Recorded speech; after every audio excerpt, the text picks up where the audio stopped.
Welcome to the studio, it's Froyle here and I'm so glad you joined me. Today we're busting out an absolutely brand spanking new, totally clean and clear gel plate.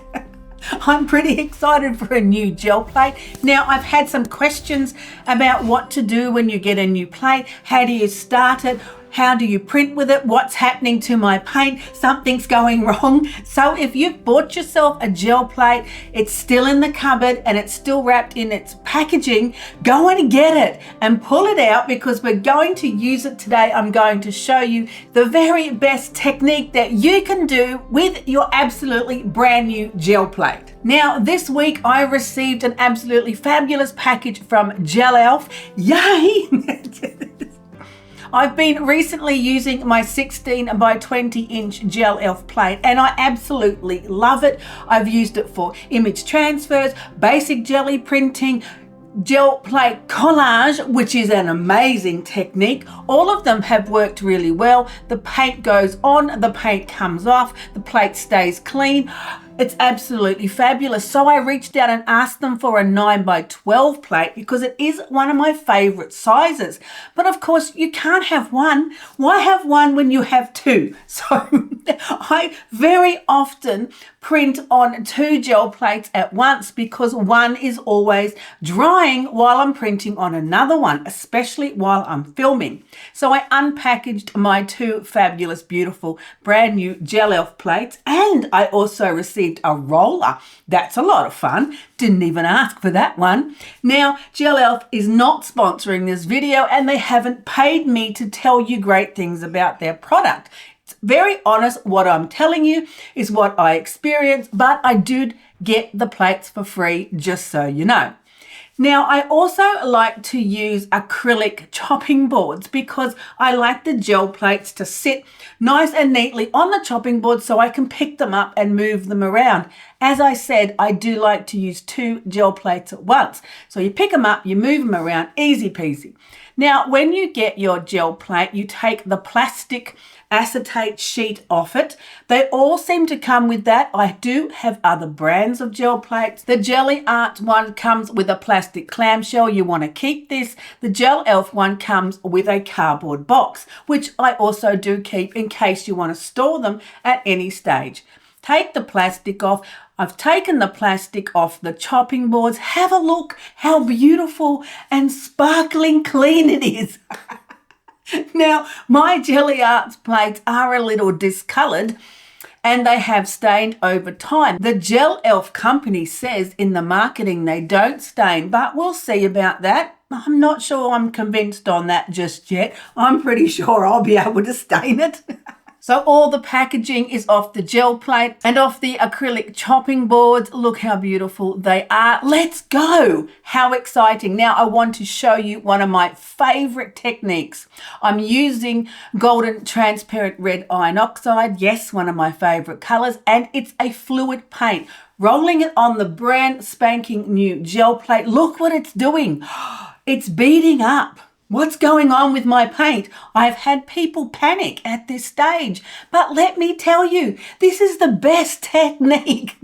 This is such a great way to create texture. Don't panic. Just get a piece of paper, put it straight down on the paint and pull the print. Ta-da, ta-da! You've got a fabulous print with beautiful organic textural marks and you didn't even try. You just rolled on the paint. The plate is going to have this effect for quite a few prints. But don't panic and don't get scared. If I can teach you one thing today in this video, it's to have courage, be brave and push on because this is a natural way that the gel plate starts. It's a whole lot of fun and you want to embrace the texture. You want to dive right into this particular technique and have a lot of fun with it because it will change over time. It won't bead up like this after a while. And then if you're like me, you're going to have to spray it with water to actually make it happen. So embrace the texture, embrace the imperfections of the first few prints because they're going to look absolutely amazing. So with this second print, I'm using my absolutely favorite quinacridone violet. I've rolled it on. Now it didn't seem to want to do very much, and we can't have that now, can we? So I sprayed it with a little spritzer of water. But because the plate is so brand spanking new and I'm using the fluid paint, it completely dispersed.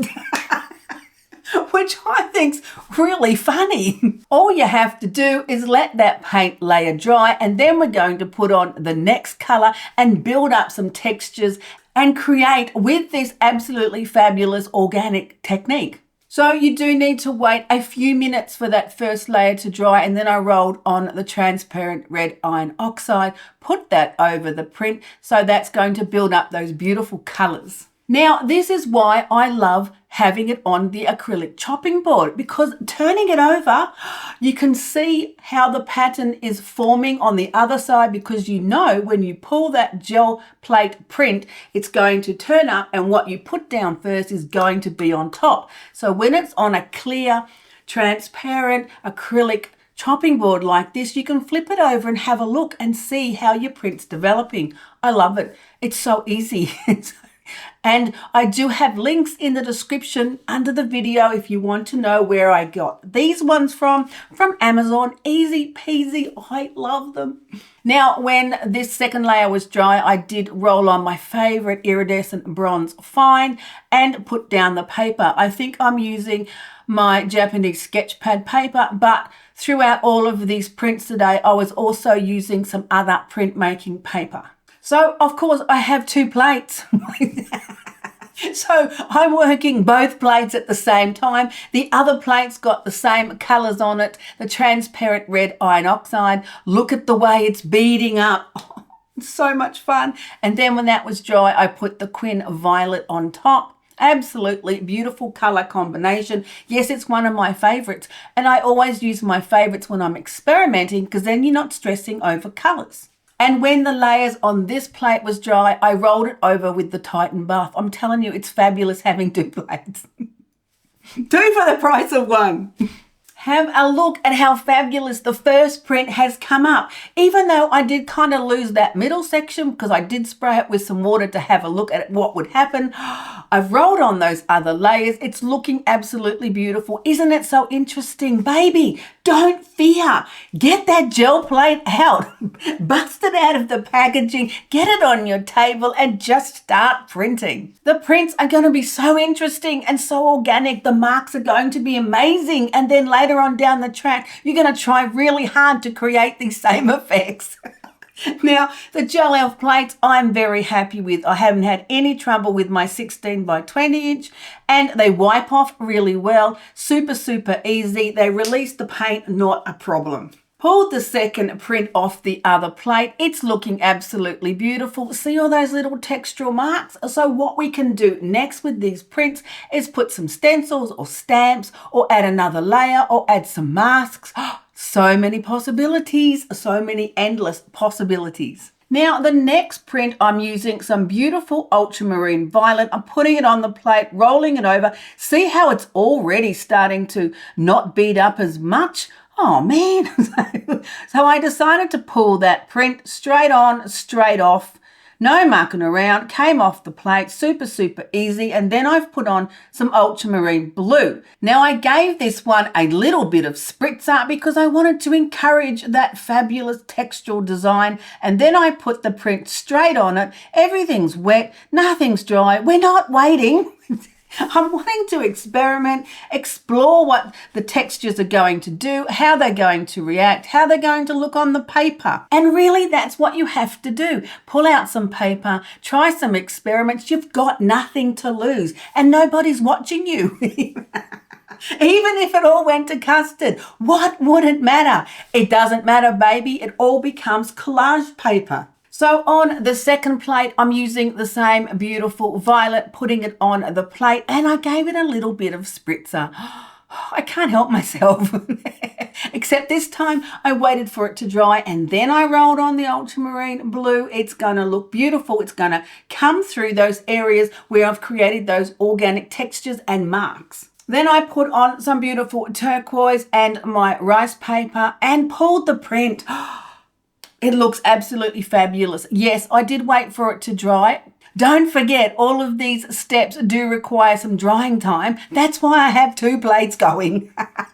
Now, the thing is, I've been using the beautiful golden fluid paint on the plate, brand new plate. It's beading up. It's got like a little film of something when it comes out of the manufacturing. There's just something on the plate. If you don't want to do this technique and you don't like these textures, you could actually wash your plate before you start. I have seen another artist do that. She took some mild soap and she put it on the plate and gave it a bit of a massage. She ran it under some water and then patted it dry with a paper towel. And then she started her printing session. I think she wanted to get that full color block of paint on the paper without doing this beading texture. But I don't know, man, where's the fun in that? Just give it a go. Have some fun. You got nothing to lose. Roll it on the plate, pull your print, see what it looks like, put another layer on, add another color. Oh man, it's so much fun. But just know you can give your plate a wash when you first pull it out of that packaging before you start printing if you're worried about it and you don't want to have any of these beading type textures, even though they're amazing organic marks on your print. So now this print, I'm using a full body atelier paint, beautiful colors, 2 colors, rolled them, blended them on the plate. Have a look. There's no beading because it's a full body paint. So that can be another tip if you don't want to do this texture organic mark with the beading process. Put on full body paint, don't use the fluid paint, and then it's not going to disperse. Not as much fun, but if that's what you want to do, baby, then just do that. Pulled the print looks beautiful. So then on the other plate, I put some Liquitex Ultramarine Blue, I think it was, and rolled it on and pulled the print straight away. Now, if you pull the paper up instantly and don't wait very long, you're going to get remnants of paint on the plate. That's really normal. That always happens because you didn't wait for it to dry. Not a bother, roll some more paint, keep going. If you want to have your plate pull up absolutely perfectly squeaky clean, just wait 2 more minutes for that paint to dry on your paper, and then when you pull it up, ta-da, ta-da, it's all clean. But when I'm in a creative frenzy, like when I'm doing something like this, I'm experimenting, I'm trying some ideas, I'm testing some different papers at the same time as I was playing with these organic mark makings, then I'm not too worried whether there's paint on the plate or not. But just so you know, because I do get these questions, why is there paint still on my plate? Well, you just didn't wait long enough for it to dry so that the paper could pull it up. Easy peasy, couple more minutes. There you go, problem solved. What's the next question? So the plate's now not beading up as much, especially using the full body paint. I have to resort to spritzing it with water if I wanted to do that fabulous organic texture.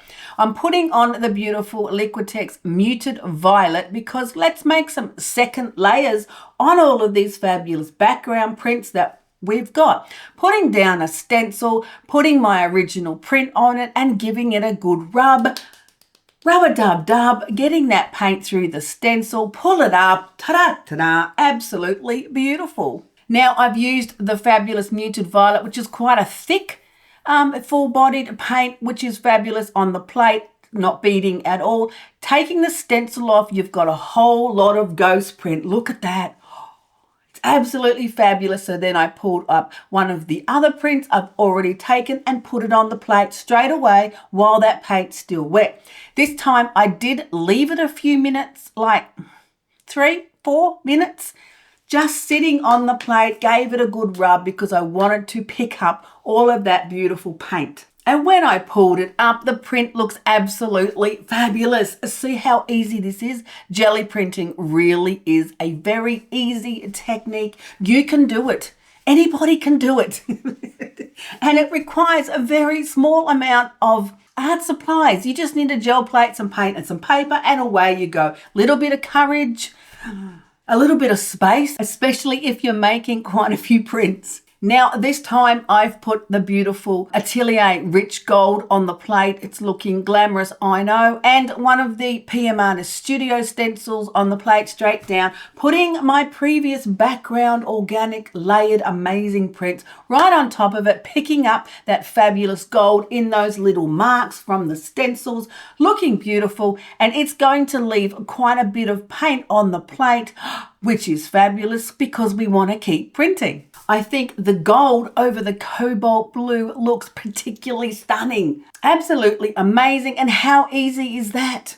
Pick up the papers that have already dried, put them straight on the plate, straight through the stencil. You don't even have to wait.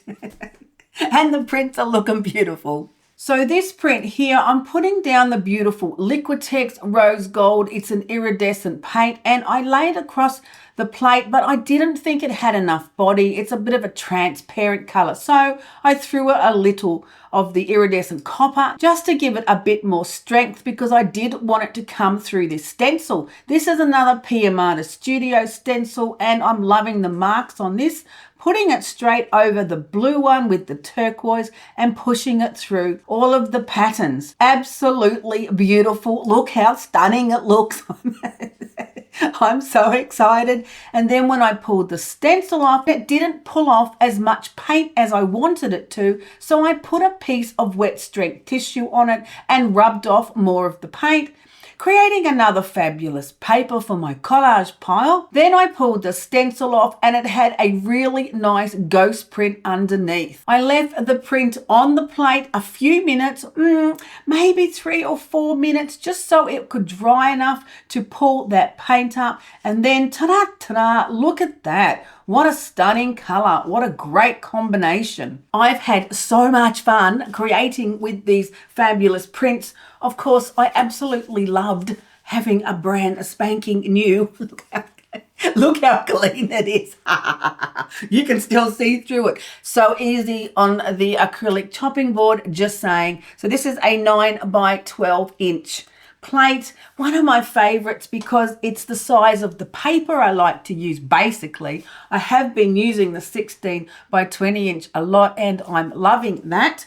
Now, I didn't really give the brayer a good test drive because I forgot and I picked up the normal one I use. See how lovely and loved it is, all covered in paint. It's a speedball brayer and I've used this for so long it was kind of automatic, but I can't see there'd be anything wrong with this brayer. It feels the same. Really, it's just a matter of, you know, when you're used to using your same tools. Yes, you know what I'm meaning. So what do you think about the print? Wasn't that a lot of fun? Are you less scared now to pull out your gel plate because you really need to unbox that baby and get her cranked up? I love the textures that it makes. See all the beautiful patterning underneath the stencil from the way it beaded up. That was the paint straight on the paper and pulled it straight away, no waiting. So it's a little bit of fun. You definitely can create lots of different marks and textures. Look at this one. Look at the pattern in that. That was the one I did spray and it kind of, you know, dispersed all the paint a little bit too much. But you can always put another layer and look at the fabulous stenciling of those particular shapes. Come on, you've got to admit it's all a bit of fun. I'm really liking the Gel Elf plates. Someone asked me recently what my opinion is. I think they're great. They're nice and thick and spongy. They hold the paint, they release the paint, and the 16 by 20 that I've been using even was really good for folding over and pulling the gel plate off the paper. So what can I say?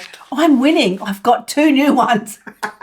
And I really hope today that you're encouraged to pull out your gel plate, to try a few techniques, to not be so scared. It's not going to bite your baby. Pull that sucker out of the cupboard and give her a whirl because it really is so much fun and you've got nothing to lose. Right, so remember, it's a perfectly normal part of the process when you crack open your very first gel plate for it to have a little weird kind of chemical residue left on it. I say personally, jump in, put that paint on there, try the fluid paint, watch how it beads up and print that absolutely fascinating texture. You've got nothing to lose. But if you don't want to do that, you can go straight into a full body paint, and after quite a few prints, like 3 or 4 prints, you won't even see any kind of beading at all. But if that doesn't make you happy, you can always wash the plate before you start if you want a more precise full color block print, or you're trying to create something very specific. My suggestion is have fun. Allow yourself to experiment, to create something amazing. I mean, look at my prints. They look absolutely fabulous, all of them. And once your gel plate has been broken in and it's no longer doing that by itself, you have to spray it with water. So then I end up creating this same beautiful organic textured marks anyway. Thanks for joining me today. I hope you're encouraged, inspired, because that is always my goal and my passion, is to push you on and empower you to create great art. You'll find more information in the description under the video. You'll also find out more of who I am on my website, froilart.com, and there are some Amazon links if you want to know about these products and where to find them. Creating art really is the best thing that you can do for yourself. So pull your fabulous art supplies out of your cupboard, get creating, have an amazing day, and come back and join me again next time in the studio.